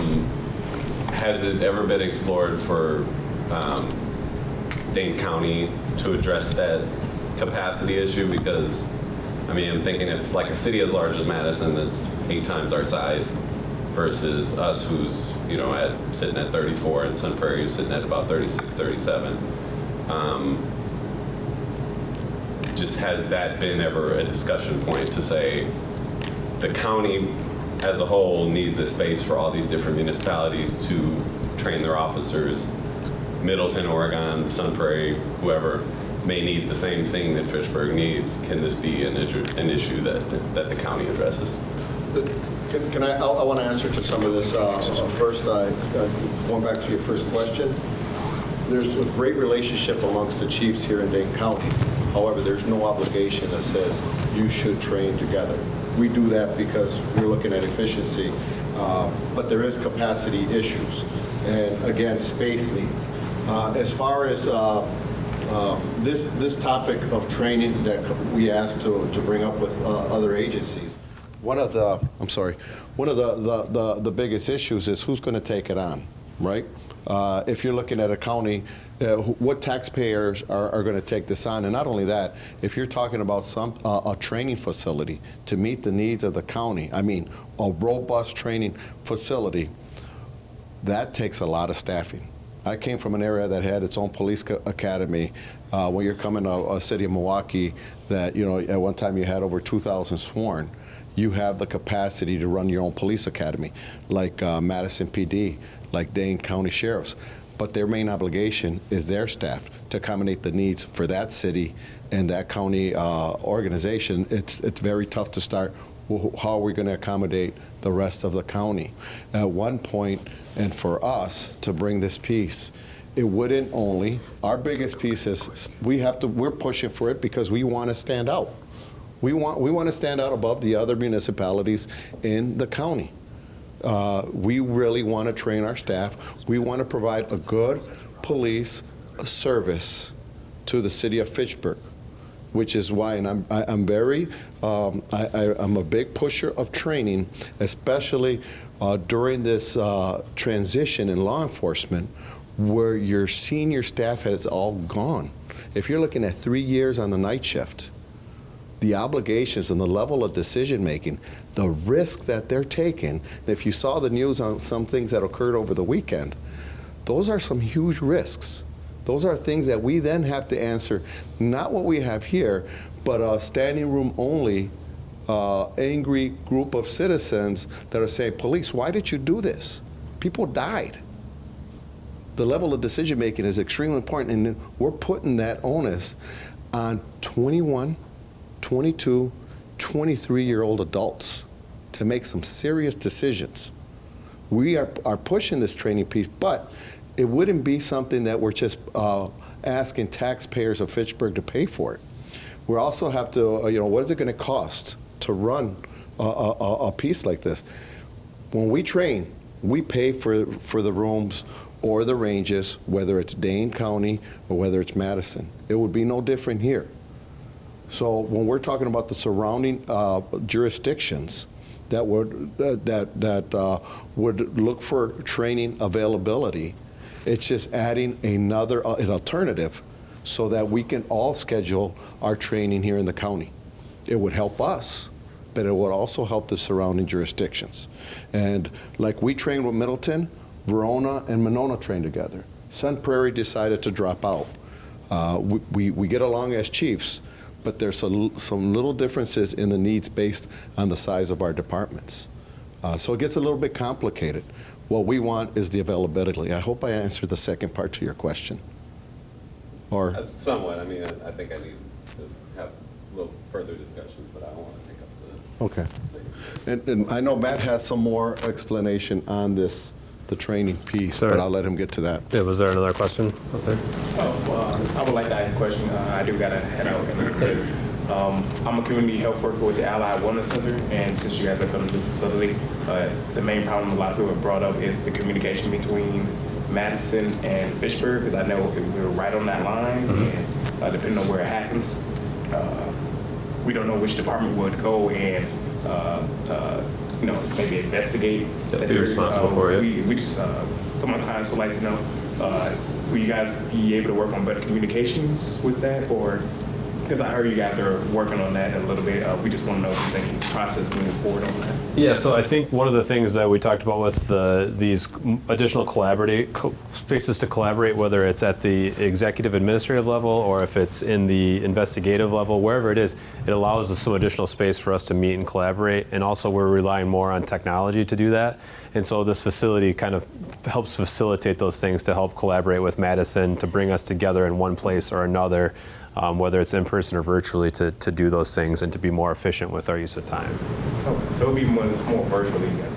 Yeah, I mean, it allows us the space to better do that. I mean, obviously, it's preferable to meet in person, but, we have this, I think, would be beneficial in that regard. And I certainly, have attended Allied Dunn's Marsh neighborhood meetings and have heard that concern and understand it. And it's a byproduct of our boundaries, really, unfortunately. Well, yeah, because it's, Yeah. I will Yeah. hear that back. Yeah. Does that answer your question? Yeah. Okay. All right. Thank you I very think what we much. want to do here is maybe push through this last bit here, and then we'll end with some more questions that anyone still has. Yep. So out of respect for everybody's time here and just to kind of get to one of the things that's drawing a lot of attention here is the cost of this project. So the estimate from Pepper Construction, which I mentioned is the construction management company here, putting in all the components that we're looking at based on the program, is $49.2 million. If you remember earlier, we talked about $35 million budgeted in the capital improvement plan budget here. So this $49 million number includes $2.5 million for sustainability. We'll talk about that in a second. $2.8 million for interior furnishings, fixtures, and equipment, and $5.7 million for contingency and escalation for fluctuations in cost. So sustainability is rightfully an area of concern as we look at constructing a building for the future, especially. So the cost includes base features. It also has other benefits, like Lieutenant McCarthy talked about, being able to decrease our idling in vehicles. And then that $2.5 million in there essentially has a menu that they're putting pricing on for this facility to include things like solar, geothermal, and other features that essentially some choices would have to be made as to what the priority is to install that or to install the groundwork for solar to be added at a later date and time. So that's where the $2.5 million in sustainability comes in.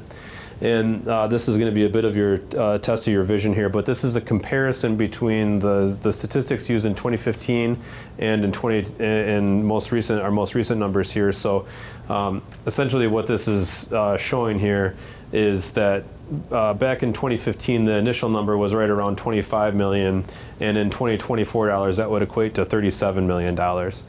That money that was initially identified back in 2015 in the study did not include sustainability and did not include the interior furnishings and equipment. It also didn't really account for the unique facets of a police department. I can't explain why that was done, but there's some additional costs there. So essentially what we're trying to show here is that the numbers that 35 million was based on weren't overly realistic for what we're dealing with today in the real world situation. So there's been some requests for different budget options, and this was broken down by our architects. So here are some options to consider. Now keep in mind, we are actively working with everybody involved to address that 49 million number and to bring it down through some efficiencies and modifications. But you can see the breakdowns here. So if we drop things down to 45 million, we lose some features and some amenities. And then we drop down even lower and we're getting into reduction in the quality of the building, potentially reduction in square footage, and what we think is an inefficient use of money because it's going to end up costing more in the long term. So we're talking about an investment here. So we're talking some assumptions on an average home, $381,000, a 20-year term on the city's investment with a 3% interest rate. So we're talking per month increase in city taxes, the city portions of the taxes based on these amounts here. So going up from $16.28 for the $35 million that's currently budgeted to the $23. It's a $6.98 difference. So you're talking the sustainability components, the training components, the exterior amenities, and you're getting greater savings over time. So as I mentioned, work is underway to refine those numbers. We're not going to get too far into the revenue that's generated that could be used to help offset the operating costs, especially of the training components. And the department, Deputy Chief Leahy is in the process of applying for potentially up to a $10 million grant through the state for a building project that would benefit the region, not just the community, but requires the training component package to benefit other agencies in the area. And then it requires support by January 31st. So one of the things that would bolster the success or failure of the grant, which could supplement a significant amount of cost on the building, is the proof of local government support. And we need to have that in place by January 31st of this year. So what that looks like is the hopes would be to have resounding support from City Council, approving schematic design, approving the overall budget amount, so we can show the state that our local government, as well as all of the other elements that we are working on diligently to get their letters of support for this building, to include surrounding law enforcement jurisdictions, federal, county, community organizations, all of them to sign on in a letter of support for this grant opportunity. And if, by the numbers, between $4 and $10 million could make a significant impact on this overall project. But one of the purposes of this grant through the Department of Administration, like Lieutenant Hartwick had alluded to, it has to have a regional impact, not just a local impact. And they specifically spell out in that grant a regional training center for law enforcement. If we don't have that element of the building in the schematic design, there's no use of applying for a grant that could supply a significant dollar amount. In addition to the training components of the building, there's also other components like Lieutenant Hartwick had alluded to, bringing in outside agencies, federal partners, crime analysts, data analysts to come in to utilize the department to enhance investigations throughout the county, enhance collaboration and communication amongst all law enforcement partners in the region. So that's another element to it. So Is this the 50 million? it is the 50 million. Yep.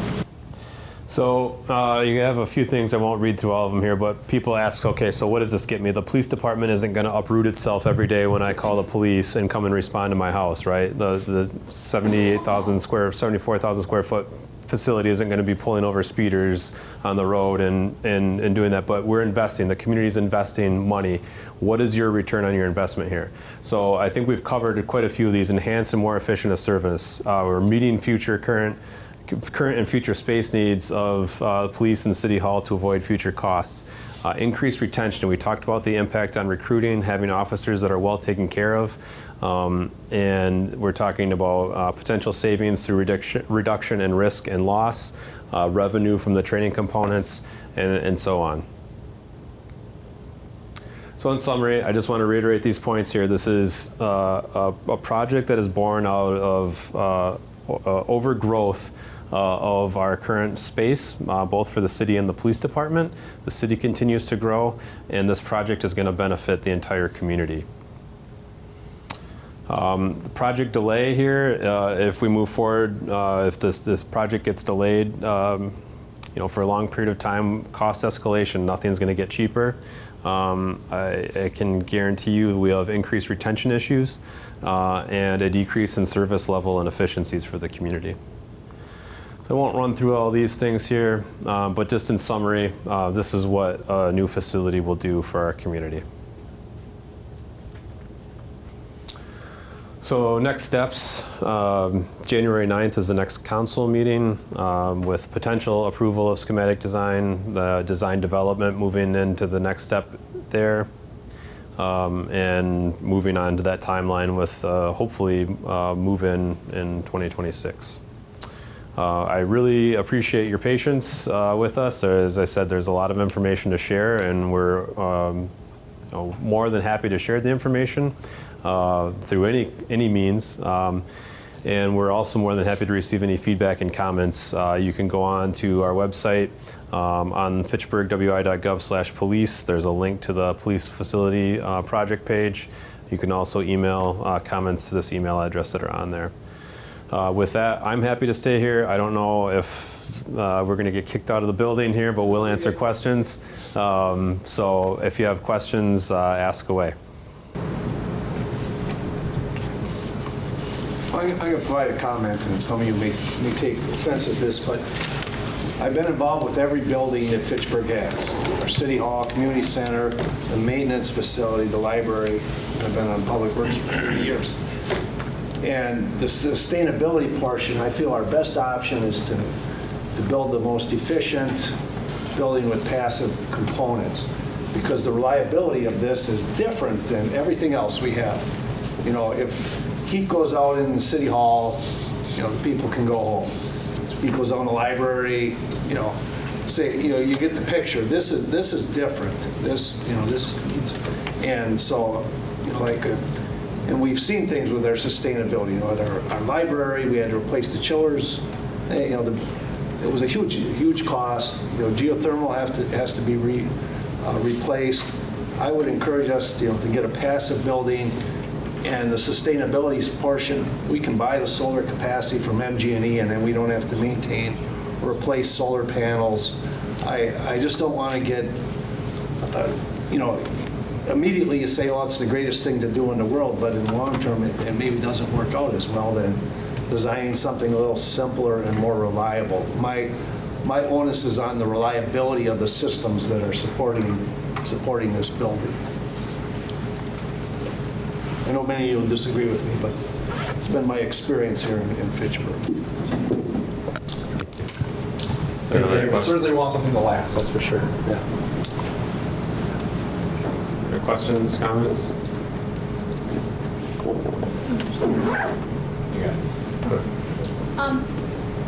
I remember when the library was being built, there was so much push from the community and so many efforts to raise money in ways where the community was involved. Is there a Friends of Police trying to raise money for this project? Is there someone bringing in outside financial support for this? I'll try to address it. I don't think there is, but there is a group that's trying to establish this. And I had a talk with them. It's a local businessman that own a bank. He said, well, do you really think people are going to contribute to the building the facility, or would they be more amenable to contributing towards certain aspects that the policemen need, you know, certain equipment for training or tools and things like that? And when I had the discussion with him, we both kind of came to the conclusion that that might be the route that we would go versus, it'd be great if we had, you know, this is Pleasant, you know, that paid for the downtown Civic Center, you know, that would write us a big check, but I don't see that. I don't see that coming. But I think the group is looking at getting established Friends of the Police that would be more for the auxiliary functions and equipment and tools that the policemen need. But I could be wrong on that. You're correct also, Paul. For the canine. Yep, and raising money for the canine for other things that may not necessarily be able to be included in one budget or another. It's Friends of, Fitchburg Law Enforcement Foundation. I was thinking of the library. Fitchburg Law Enforcement Foundation is getting off the ground to support some of those needs with a focus on things like community engagement and giving us some extra tools that may not be able to be budgeted for through traditional means. So that there is that effort that's out there. Other questions or comments? Or is everyone trying to give me a signal to shut it down for the evening? 8 o'clock. Yeah. Again, How can we as residents, citizens, communicate with our esteemed elected officials in terms of our feelings about this? so police facility comments at fitchburgwi.gov is an easy way to share comments via email. Those emails are sent to the project team, to us, and then are being shared with council, all council. I also recommend you making a phone call to your alder. Or address council and sign mayor. We're here on behalf of my wife and I, so that's, instead of sending you an email, I'll communicate directly, as they said is good. I'd like to make comments directed to Julia, and you addressed this at your December 12th meeting, you know, in terms of the needs of communicating this project to the community. timing is tight, I realize that, but there's going to be further steps in this process as we go along. I think it'd be very worthwhile for the city to invest in what you had talked about in terms of hiring an agency to go out and promote this project, get a direct mailing to people.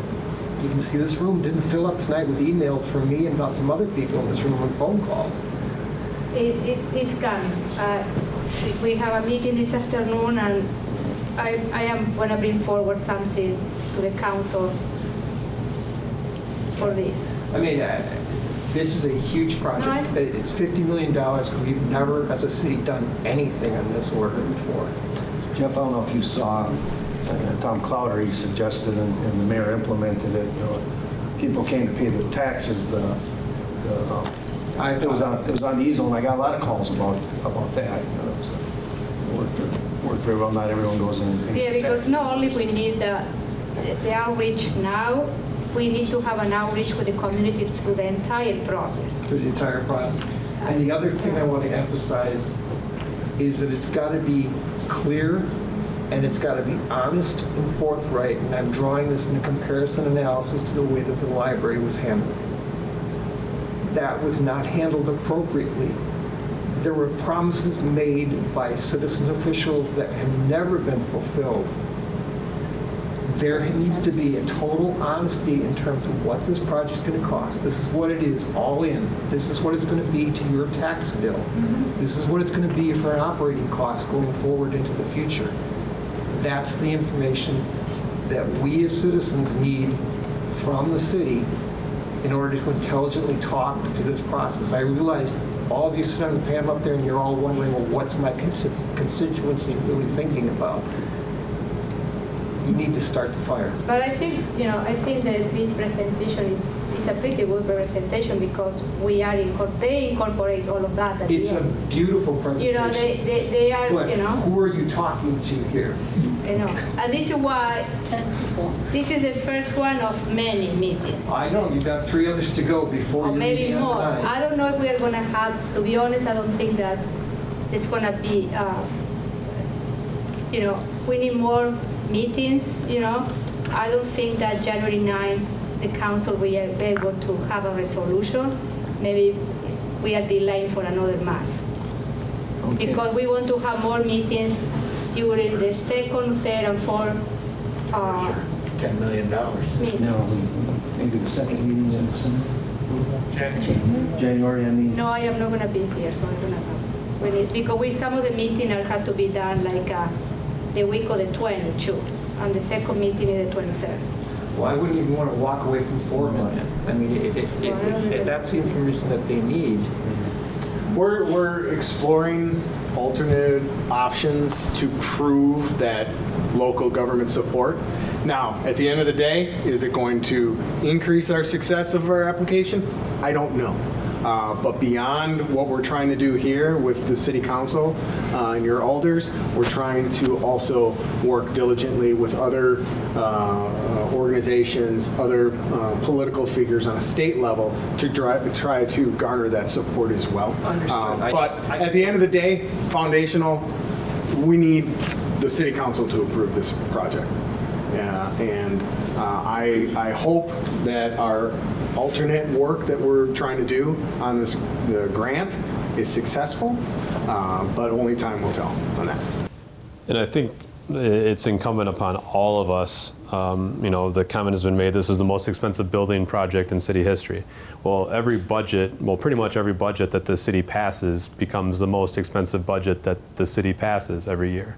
And I look at the engagement of, if you take the average citizen, if you go and knock on your neighbor's door, are they able to tell you when the budget was passed, what was included in that budget, and what opportunities they had to speak on that budget? And so we look at the change in dynamics and communication, how people relate to one another in our community, how information is exchanged, and where people go to get information.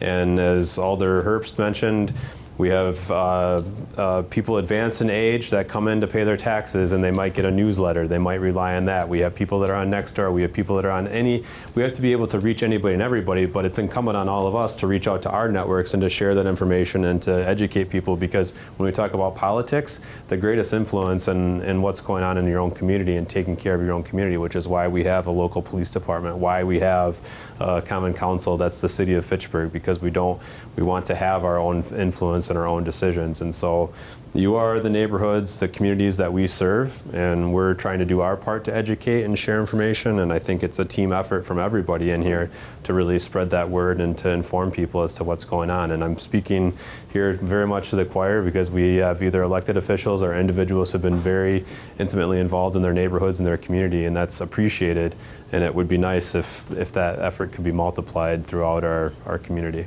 And the driver, the property tax increases in the last many years has not been Fitchburg. Fitchburg has done an incredibly good job of being stewards of our tax dollars. It's come from other components. County being... County being the big one, 17% this past, And if you look at Verona, it's the school district. And Verona School District, which had a choice and said, oh no, let's make it astronomically bigger. But again, you asked about Dane County. Why can't Dane County? You essentially, it sounds like they're still studying in jail after a decade or more. It sounds like you could become the de facto Dane County, which makes you the recipient of the revenue and make it happen. But again, I think the city's been great stewards with our taxes, and if this one pushes it higher, well, they'll join company with others that have been pushing it even higher. Police protection is basic block and tackling. I mean, police protection, fire protection, the basic services we expect are what the city has to do for us. And it's value to your property. Yeah, and if I read it correctly, and forgive me, the CIP has over 10 years, 110 million for public works. So I understand that's a big, broad umbrella, but this is a one-time, and this would be it's a growing city. One thing we certainly don't want to do is be in this predicament 15 years from now like we were in 1999. Or I don't think 15 years after that they would have imagined. Perhaps they didn't realize the growth impact that Fitchburg was going to experience. It's been steady for 20 plus years now, and it's not going to stop. We're going to continue to grow. And so what's important about this investment as we brought in here is that it is an investment. Every day or year we wait to add something on later or introduce a building is going to be more expensive than if we did it today. And that's been very clear since COVID 2020, 2021 has struck the supply and demand. Construction materials have more than doubled in a lot of the areas that we're going to need in concrete, steel, aluminum. These things have jumped astronomically. Just like the home prices that you have currently have gone up 50, 75%. It's no different than the non-residential construction industry. Every year we wait, it's going to keep getting more and more expensive. Can I just say in the 40 years that I've been here, there's been lots of changes. But the police department, this presentation that you put on tonight, and many of the other ones that you've done in our neighborhood are very informative. You've got your facts. And you stressed tonight that the importance of these training facilities, how it would benefit us as citizens. But you also pointed out that the average, is a 3-year person on the night shift. If you want to attract and you're competing with these other people, you have to give them the training so that they want to be police officers or women and go home to their family and friends at night so that they've made good choices and they can continue on that career. And I don't think enough people recognize what a hard job that is, and it keeps us. So thank you. Well, thank you. And yes, it does take time for new officers to build that confidence in what they're doing. Sure. And you've got to be able to train them, and it's an investment. And if you're spending time sending them to other facilities and you're paying their travel time, it seems kind of foolish. It seems very common sense. Well, again, we appreciate your support as always. Thank you for coming, and stay tuned for more information. And if you want to see the presentation again tomorrow night, we'll be at Park Bank. Thank you. Hopefully you get more people. Thank you. I hope so too. Spread the word. Yeah, so I tried to be your guy out there. They'll bring the dog.